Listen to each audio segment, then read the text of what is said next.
Hello friends, it is that time again with that Erickson, and today we are continuing our class review series for Middle-earth Shadow of War Mobile.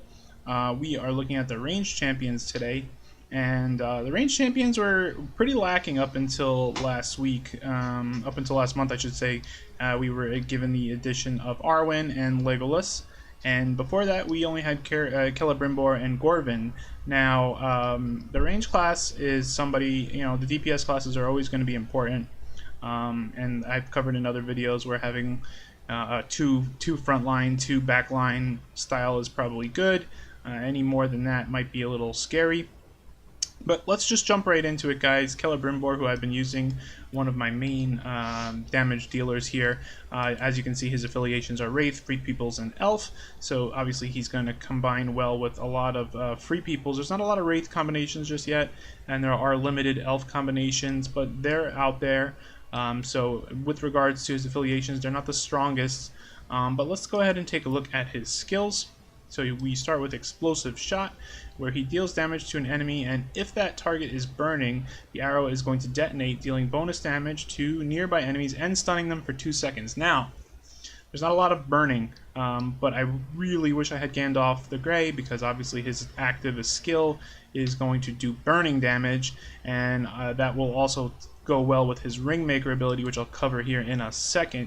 So Celebrimbor, you're most of the time you're not getting the second half of this ability, which is a majority of the text, and to be honest, a majority of the good text. You're getting a stun, you're getting extra damage, so you're missing out on that if you can't make them burn, and unfortunately there's not many ways to make them burn in the game just yet. So other than that, it's just a straight damage dealing ability. Now his next passive, Wraith Shot, he's going to deal damage, and it deals an additional 5% of that target's attack as bonus damage. What that means is typically you're going to be using your DPS you don't want to be wasting your DPS to be taking down tanks. Let your frontline guys, your tanks, your Castamere, your Baranor, your Talion, whoever you use up front, let them kind of duke it out. What I like to do with my Celebrimbor is target someone in the back line or the squishy melee fighters. You can usually tell who's the DPS, who's got less armor, and typically those classes are going to have more attack. So combining that with this passive, it's a good idea to use Celebrimbor to target squishy targets that do a lot of damage, and you're going to be able to take those down very quickly. Ascar is Celebrimbor's next passive. It deals bonus damage on every 5th basic attack. Now, I've discussed this in my support videos. Anybody that has who has attack speed boosts are going to be useful for Celebrimbor, because the quicker you get to 5 basic attacks, the quicker you're going to trigger this passive. I like his passives. They're very strong. They're very just always on, right? They're not the typical ones where it's like, every now and then you're just going to make something explode, and they don't really explain how that works. These are just always on. You're always going to do bonus damage based on attack.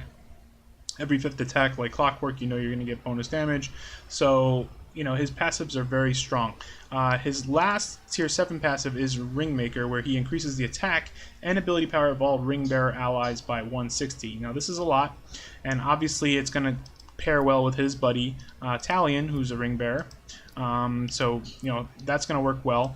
Also, you have Talion's tier 7, which means he gets attack and ability power if Celebrimbor is present, and for each orc ally, and ability power if Celebrimbor is present, I should say.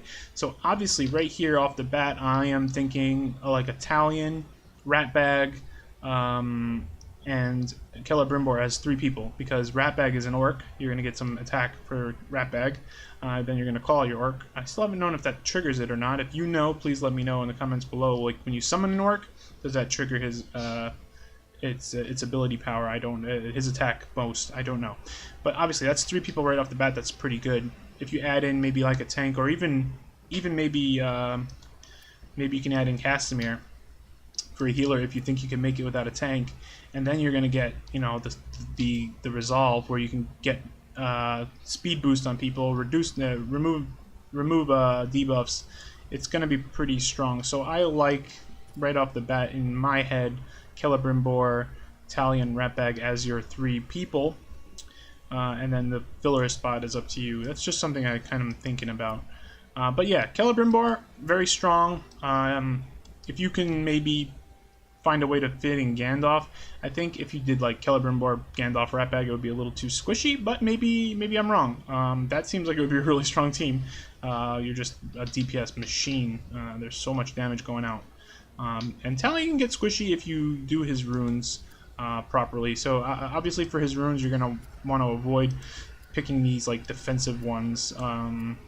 I've come to the decision that like critical rating by like a few percent, it's not as much as if I'm doing attack by 9%, especially if I'm doing a attack speed build. But you know, I think you can easily go between attack and critical rating as the main rune choices.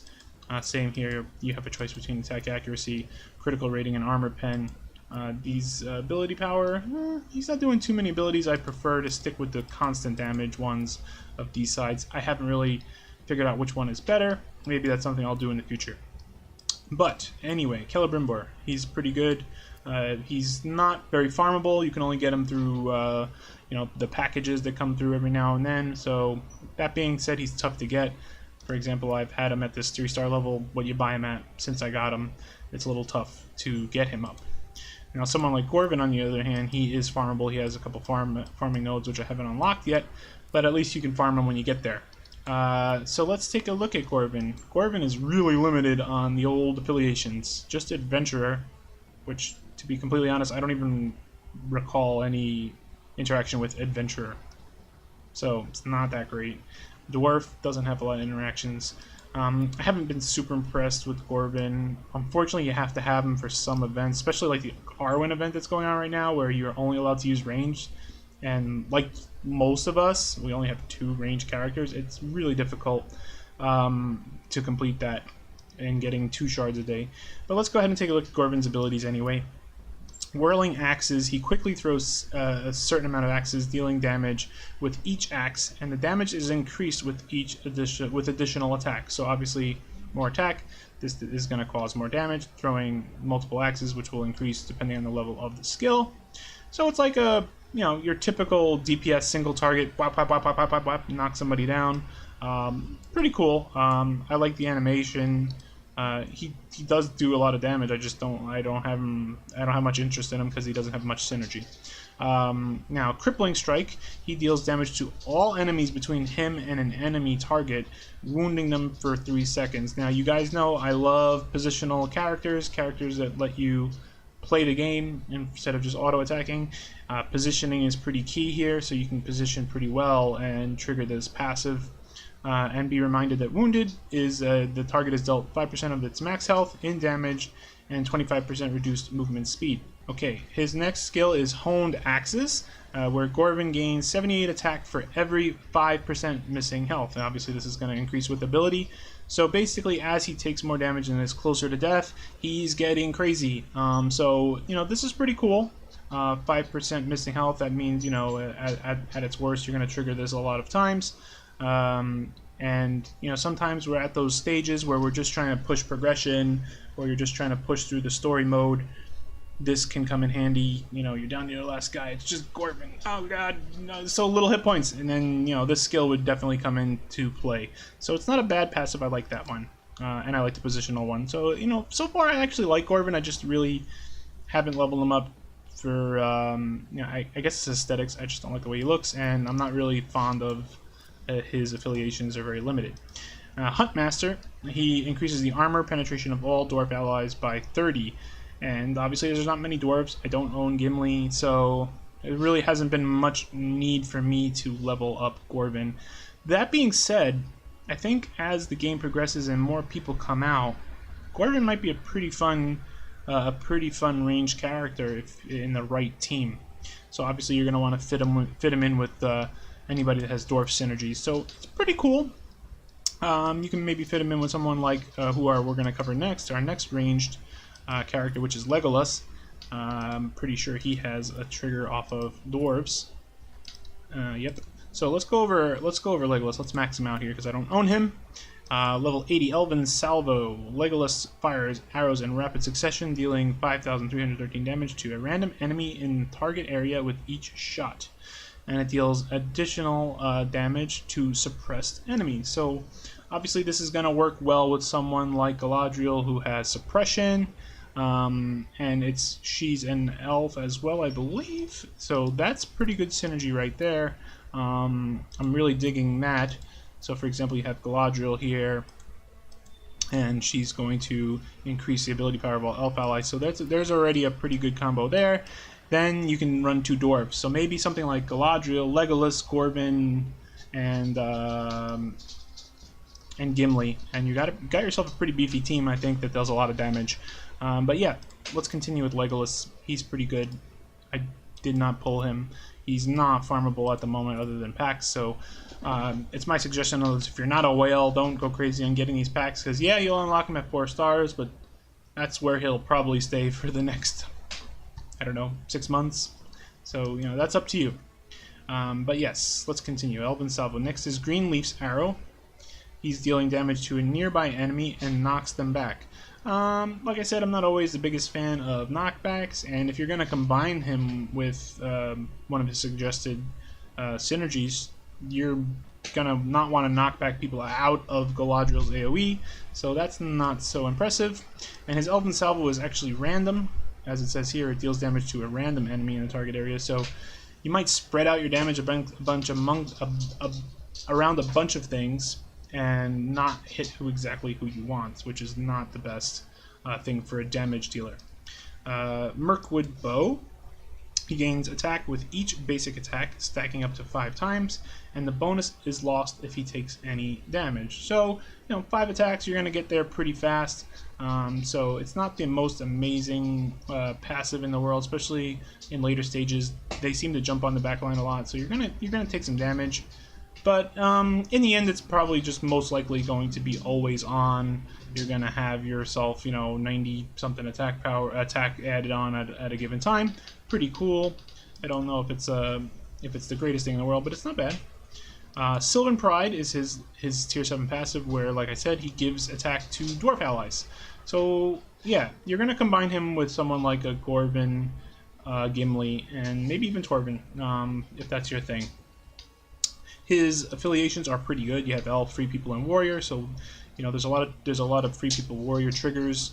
Not so many Mirkwood right now, and Elf is, you know, triggers well with some characters, not a ton of them. Gimli and Galadriel. So it seems like those guys are made for each other. Moving on to the newest addition to the game, who is Arwen, and I loved her in the movies. Super cool. She is Free People's Warrior, Rivendell, and Elf, so obviously you're already seeing some Elf-Warrior combinations. So if you want to just have a full ranged damage-dealing backline, you can do that. You have the following abilities. Crashing Wave, let's max it. Crashing Wave, she summons river spirits to wash away her foes, dealing damage and knocking them back. So you're obviously, if you're going to run her with Legolas, you're going to have a knockback type of team, which could be cool, especially with how quick they do damage. I haven't seen the animation of this, to be completely honest, but I'm assuming it's pretty awesome. I'm going to have to check out a couple videos. But so she's doing a wave, pushes people back, dealing lots of damage. Sounds nice. Multi-shot. She fires a volley of arrows, dealing 8,895 damage to each enemy hit in the area. So, similar to Galadriel, you're doing an AoE damage on your autos. So yeah, if you did something like a Galadriel, Arwen, Legolas, Gimli, maybe, just to take damage and you're not running a support, you're just going all out ham. That might be pretty cool. But yeah, that seems like a pretty good synergy. Even the odds, she gains ability power. Even the odds, Arwen gains ability power for every enemy in the battle. So that's pretty cool. That's a lot. So, you know, some stages you get way more of those little dudes that come out. Combine that with multi-shot, and maybe you're going to take people down, chunk them down really fast. This is a pretty cool passive. I always like multi-damage passives, and that you don't have to worry about. And this is a good one. Okay. Let's look at her last tier 7 passage, which is Evenstar. She increases the ability defense of elves by 819 and the ability power of man allies by 819. So you're coming up with some good synergies here if you run other elves and other man allies. There's tons of man allies in the game, so you can find a lot of different synergies with her. You can run a tank, you know, your typical Baranor, Castamere frontline. an Arwen, and maybe Legolas in the back line, or even something like Celebrimbor Italian. There's so many options of that, but first off, you got to be lucky enough to open Arwen. Unfortunately, I was not that lucky, and but like I said, guys, you don't have to be too worried about these paywall characters, especially if that is not in your budget. You're going to unlock her, and she's only going to be 3 stars, and there she will sit for a good amount of time. So don't go crazy on the paywall characters. Yeah, they're great. They usually have very strong abilities, strong passives, but most people I see, when I look at them, the higher level players or people that are clearing like the newest story mode content, they tend to have the farmable guys, right? You're looking at Baranar, Castamere, Talion, and your fourth is like a random mix. It could be Arwen, it could be a healer. It's it's up in the air. But those 3 are very farmable. So I'd rather have a tier a gear star level 7 team than a bunch of 3 to 4 star paywall characters that I have to wait on forever. So yeah, don't go crazy on these guys unless these are more directed at your whales. It's great in an early to mid game because let's be honest, you don't have a lot of 4-star characters in the early to mid game. I myself am far from a whale, spent a little bit on the game, but I do not have many characters. I think I only have 1 character that's 5-star, and that is Castamere. No, he's not there yet.